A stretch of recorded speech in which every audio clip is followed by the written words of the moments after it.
learn about dealing with anxiety and building resilience from a successful entrepreneur and investor who started with nothing. Hello, I'm Chester Elton, and this is my co-author and dear friend, Adrian Gust. Well, thanks, Jess. Yeah, today we have a fascinating guest who's going to help us understand how creating a kinder, gentler work culture can result in better returns for all stakeholders. As always, we hope the time you spend with us will help reduce the stigma of anxiety at work and in your personal lives. And with us is our new friend, Payam Zamani, a founder, entrepreneur, angel investor, and CEO of One Planet Group. Just 10 years after arriving in the U.S. as teenage refugees, with just $75 between them, Payam and his brother were the founders of a billion-dollar IPO called AutoWeb. Payam tells his incredible story of survival, grit, and development as a leader in his new book, Crossing the Desert, The Power of Embracing Life's Difficult Journeys. Welcome to the show, Payam. We are delighted to have you on our podcast. Thanks for finding the time. Thank you. I'm really excited about this. Well, as we've done a little research on you, Payam, it's interesting. You say as a young company founder, you could tell your company was doomed to fail if you didn't fix your leadership and culture. Most CEOs we work with are worrying more about bottom line and a lot more, kind of hard issues, if you will, than leadership and culture. So tell us that story and how you came to believe in this people-first culture. You know, it's interesting. I totally agree with you. Often when I talk about our culture and our approach to business, most CEOs that they view themselves like, we are just focused on the fundamentals and what you're doing is kind of cute. But, the fact is that over the years I've learned what changes here is that my horizon is no longer 3 months, but my horizon is like multi-year horizon. And at the end of the day, I don't build a company that's less profitable. In fact, in almost with every metric, I beat competition because we do better. In the long term, when you focus on these fundamentals that keep your employees happy, vendors happy, the ecosystem at large that you're part of happy, that improves your business fundamentals also. And the reason I focused on this, I decided to focus on, it really came about as a result of me wanting to get more out of my business, get more fulfillment, more joy. And I did not want to do the everyday grind that most CEOs are a part of. It is interesting that, as Adrian said, a lot of CEOs think of the people and the culture as those soft skills, the nice to haves. And yet time and time again, we see people like you, Payam, that say, if you get the culture right, if you get your people right, if you bring meaning and joy into the workplace, you're going to do better. Now, you have 6 principles of people-first leadership and the culture that you and your employees and your partners have developed together. So I'm fascinated for you to walk us through some of those. Yeah, no, absolutely. I think that the 6 principles that we have, they are ultimately all wrapped under one item, which is service. Meaning that if I feel that I'm serving, if I feel that I'm serving the community I'm a part of, the chances are I'm going to get more fulfillment out of my work. And so the first principle we have is unity, that a team that is not united will not achieve collective success. So unity is a prerequisite, and without it, we're not going to be able to get there. And that is something that's really critical to us. At times, I'll give you a great example. Yesterday, I was on 2 days ago, I was on a call with a few members of my management team. There was something I was really adamant, I really wanted to get done. But then I felt like there was no way I could create a unified front and go down that path. I decided I'm going to go with them. I'm going to accept what they are asking for because the chances of success will be much greater, even if that decision is probably not the best decision in my mind, but we're unified. So that is the first principle. The second one is intention. The idea here is that checking ourselves, that what is the intention behind our financial decisions? Because every decision we make within our business ultimately is a financial decision. What's the intention behind it? I'll give you an example. If I'm at Snapchat and I decide that, I want my users to be able to rate their friends. What's the intention behind that? And the reason that's important is because your employees will see through all the clutter that is your intention to make the world a better place, is your intention to do good in the world, or is your intention driven by nothing but greed. Love is a very, very important piece of it. I'm a spiritual man, and I feel that we are created noble. And how can I work with noble beings, whether they're my competitors or my employees or vendors or clients, but not treat them with love? And love is that ultimate thing that keeps us all together, whether it's the atom or the planet and so on. And so we have to be able to lead with love. And that's one of the core values that we measure all of our employees on. So it doesn't matter where you're in the organization, love is at the center of it all. An example I would give is that I tell my employee, you gotta love your competitors. And if our success will have to result in someone else's demise, we should be in a different business. If consumers choose to use our product, that's fine.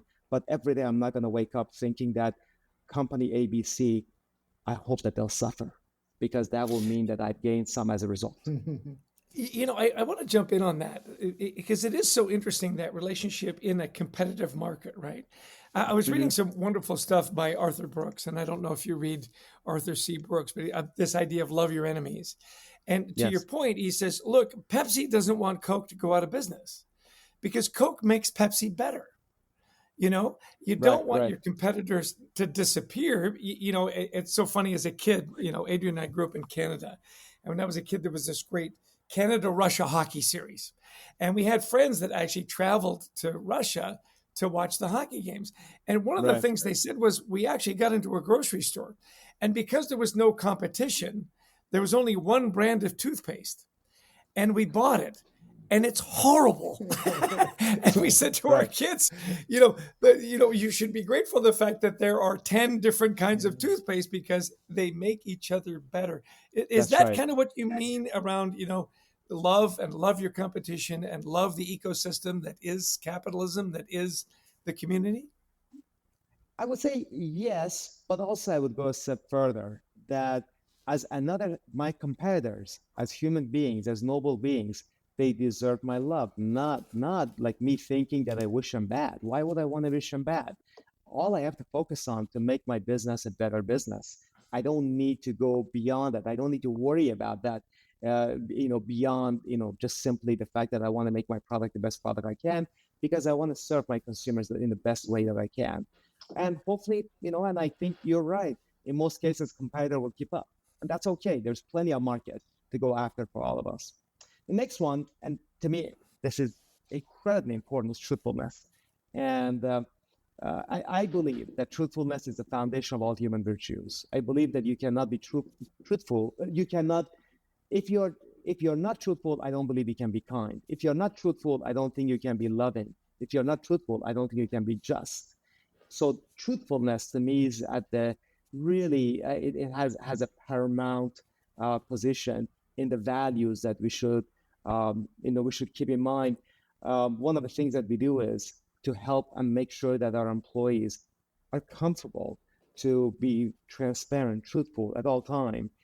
We give them the opportunity to always communicate, if they prefer, in an anonymous fashion, but we allow them to communicate and provide comments. And our promise to them is that once a week that we all get together, we have a global meeting, we will read your comments and questions anonymously, and we will address them. So that takes away the need for gossip.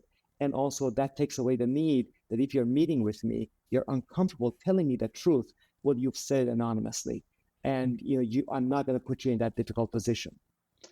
Uh, Another one is justice. Now, so a lot of people, I think, and justice, I think, has many different meanings. One meaning is, you see a lot of companies worry about DEI these days, and DEI, its core comes from justice. But I think they do that because they feel that they kind of have to, because they're forced, because that's politically correct, because that's a check mark they've got to have. But I think you got to go a step deeper than that, that you want to care about those things because you truly believe that will make your organization, your company, a better company. If I want to serve humanity, I got to look like humanity. And, so there are a few things we do about justice. We make sure that, we look at our statistics that, hey, as a company, we want to serve humanity, we want to serve the entire market. Are 50% of our employees female? If they're not, how are we planning to represent this country if 50% of our employees are not? If you look at Apple, Google, less than 30% are.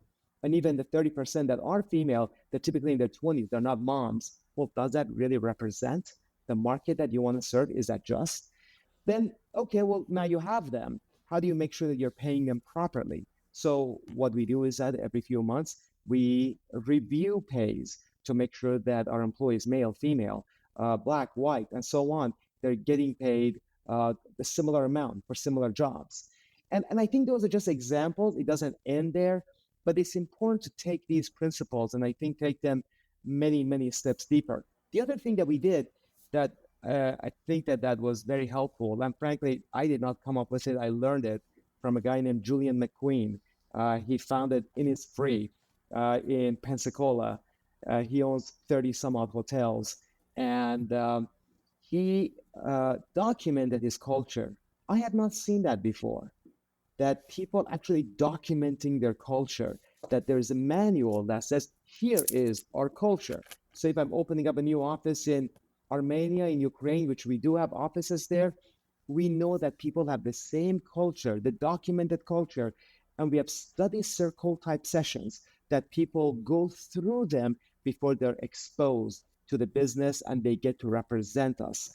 This way, there is a common denominator. Everybody knows that the culture that we want to pursue, how does it look like in practice? And I think that's the best way for us to not leave anything to anyone's guesses. So we've seen some, just terrific examples of that. People documenting their culture. Netflix famous, culture deck. A couple of hundred pages long, and it's very real language that it helps us understand what we do versus what we don't do. I love that. Hey, tell me about the title of the book, Payam, Crossing the Desert. There's got to be a story behind that. And what are we going to learn he's holding up the book for those who can't see, Payam is. What are we going to learn for those, the title of our podcast is Anxiety at Work. I'm guessing there's stories of resilience in a title like that. Yeah, the book is called Crossing the Desert, The Power of Embracing Life's Difficult Journeys. And there are a few segments of my life that when I think about my life, I put them in those buckets. One is growing up a Baha'i in Iran. Being a Baha'i in Iran is not a walk in the park. Many Baha'is have been killed. As an 11-year-old, I was expelled from school by a mob of 50 who spit on me, beat me up, and so on. Their intention was to kill me. I survived it, but I was only 11 years old.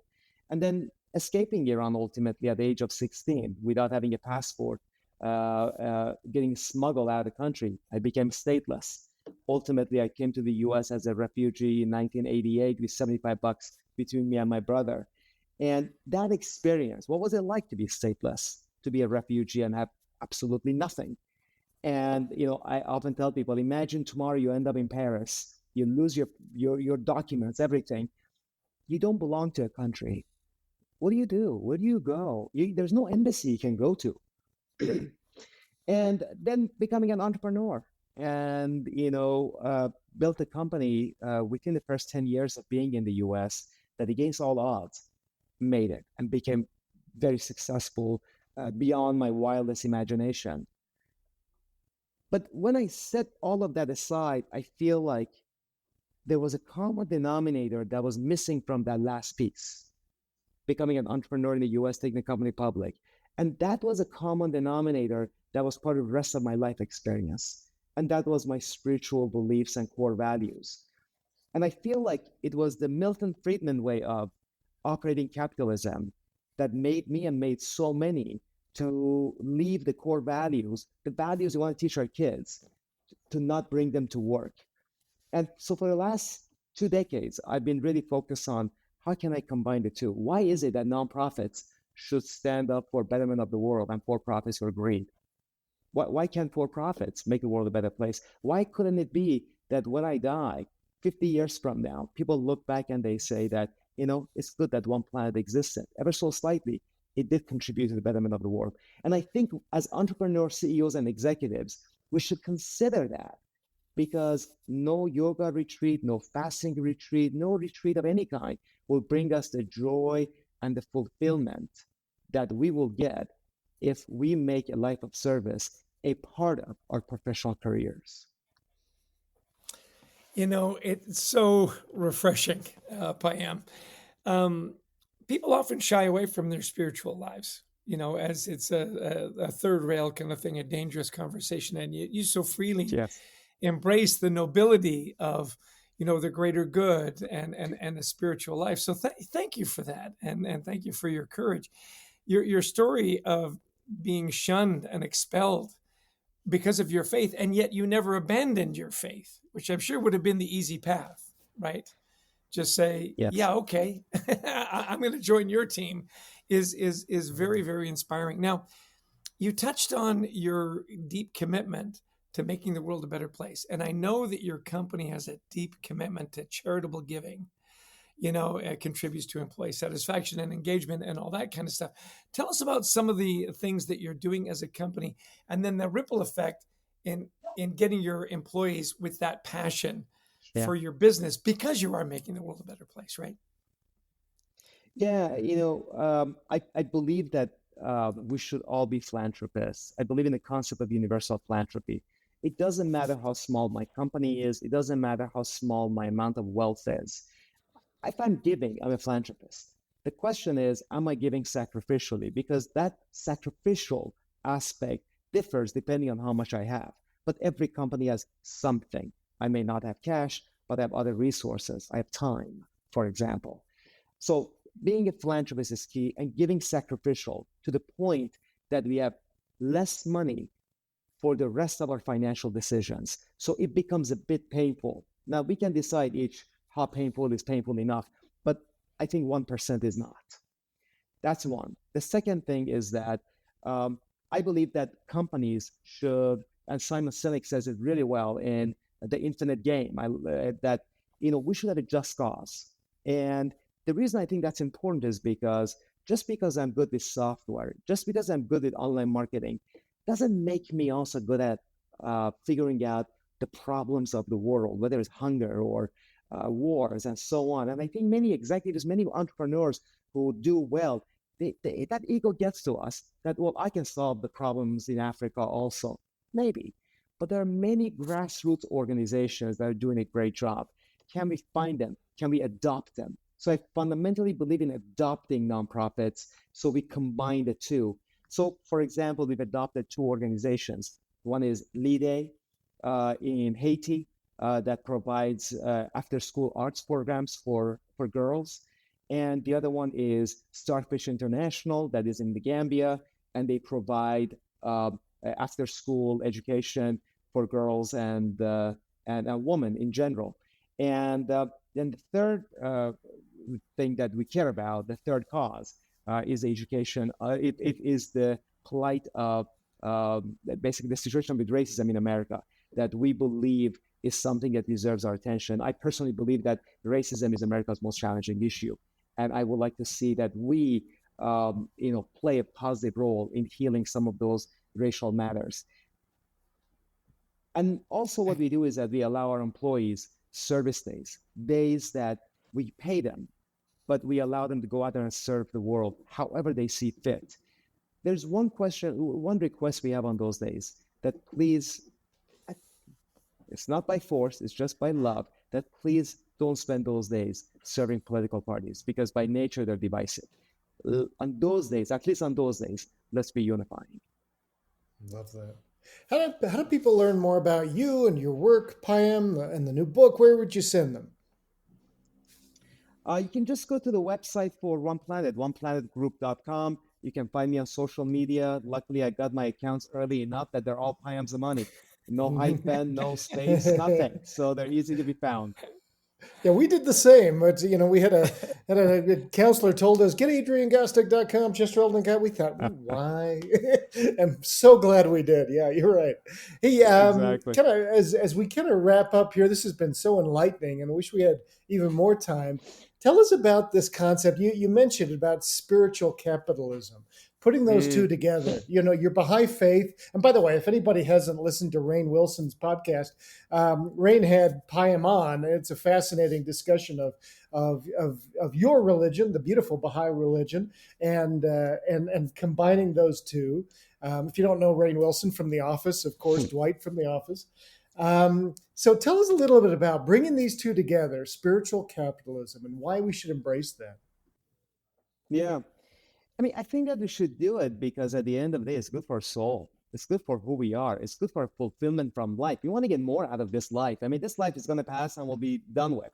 And I don't want to spend 8, 10, 11 hours of my day and that just say that, well, business is just business. Well, it's not. Business touches humans, and humans are spiritual beings, noble spiritual beings. So I want to combine that aspect of humanity with where I spend most of my waking hours. So, we have a conference now called One Planet Summit that focuses on that. How can we do that? And there are many people that are doing a great job, and would like to put a spotlight on them. And they come from all walks of life. Before we started the recording, we talked a little bit about Angel Studios. Angel Studios, was founded by a few amazing, Mormon friends of mine, and they want to make movies that bring light to the world. I mean, that's amazing. And I'm a Baha'i, so what? I love their work. And, I love the fact that through content, they're going to make the world a better place. And I think every business can figure out how they can contribute to the betterment of humanity. And when they do that, they're going to be so much happier. And that's good for us as entrepreneurs, as CEOs first, and then, frankly, everybody else that we serve. You mentioned Angel Studios before we started Yeah, recording, and I'm amazed that they get big stars. They get big absolutely. name actors that want to do a movie that brings such a positive message. So good for you. Hey, And they've couple done things well. really They quick. they produce great movies. They Yeah. do. I mean, and their movies you can sit with your kids and grandkids and Yes. not worry Yeah, about what's yeah. coming That's right. next. Hey, two things really quick. We've got overtime in a Yes. delightful way with you, Payam. So, one, Okay. what are some of your personal practices that keep you in such a positive Mm, state? Reduce your anxiety, and then give us like one big takeaway that you'd like our listeners to walk mm, away with from our conversation today. yeah. By the way, I want to tell people that I'm in a humble posture of learning. I've got a lot of bad moments, a lot of bad days, a lot of bad hours. So, but at least there's a North Star I'm trying to walk towards. I, Listen, I have to be grounded. So every day I start my day with meditation and prayer. And then I follow that with working out and doing my paying attention to fitness. I think that even a bad day could be turned into a good day if you start by doing those two things.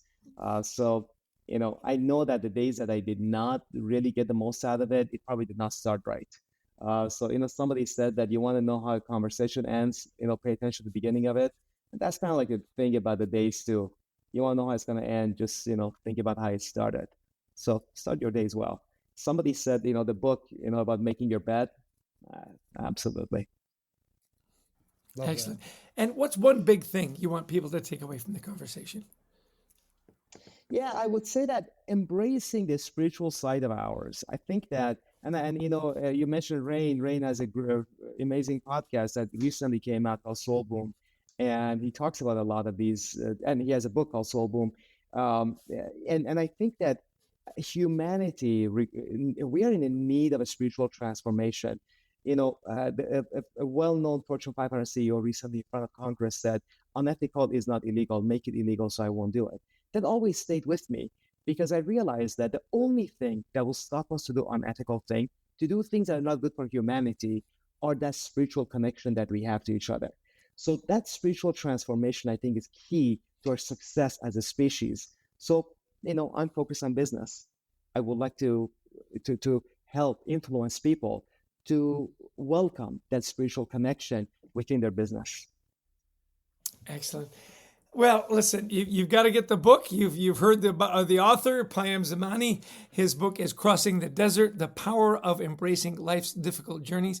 This has been beyond delightful. Usually I have about a page full of notes, but I have like 2.5 pages of notes today. So thank you so much for your time, Thanks, your wisdom, Payam. and sharing your story. That was great. Thank you so much. Really appreciate your time as well. Well, Chess, you say you have 2.5 pages of notes. I better turn it over to you first. Not that I don't. I've got 2 pages, but I thought, just terrific, Payam. It's so, heartening for us to be preaching to the choir here. We had somebody on that this is the epitome of a CEO that we try to coach, that we try to, develop, because they are more successful. People want to work with them. You could just see the goodness that was emanating out of Payam. Yeah, how he embraced the spiritual side. Everyone is noble, and should be treated with respect. I don't wish ill on anyone. I don't want my competitors to fail, right? I want them to have good lives. I want our communities.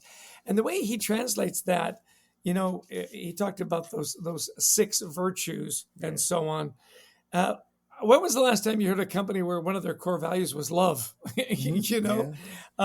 Justice, unity and intention, truthfulness. The goodness just oozed out of Payam. It was just so refreshing. And then just to jump to near the end of our conversation, when he said, "Hey, look, I have good days and bad days too. I'm humble in knowing that I can, be a better person. I can continually learn. I can defer to people that, have more wisdom than I have." And then, of course, his personal story of being a Baha'i, of the Baha'i faith in Iran, and the persecution he went through, didn't abandon his faith, and didn't lose his humanity, didn't become angry or vengeful or revengeful, right? So some of my takeaways, but what did you write down? Some of these things were really powerful. The idea of truthfulness, which, it sounds like, it's Boy Scouts. It's so simple, but it's so important in today's culture where there's so much disinformation, so many people trying to get, ahead by whatever means, to be transparent, to allow people to communicate, to be honest, which also led him to his next sort of foundational principle of justice, which is so important, that people see this, and it's incredibly anxiety inducing to have a lack of justice. As we were working on our motivators assessment, if you remember, that was one of the motivators that we were actually playing to see if that would be part of it, because justice is so inherent to people, and nothing will create discord more than feeling like, things aren't equal here. So how are you worrying about that in your life and in your culture? It's great. Yeah. My last big takeaway was this universal philanthropy. Can our business change the world? Well, maybe, probably not. Adopt people that are changing the world and support them.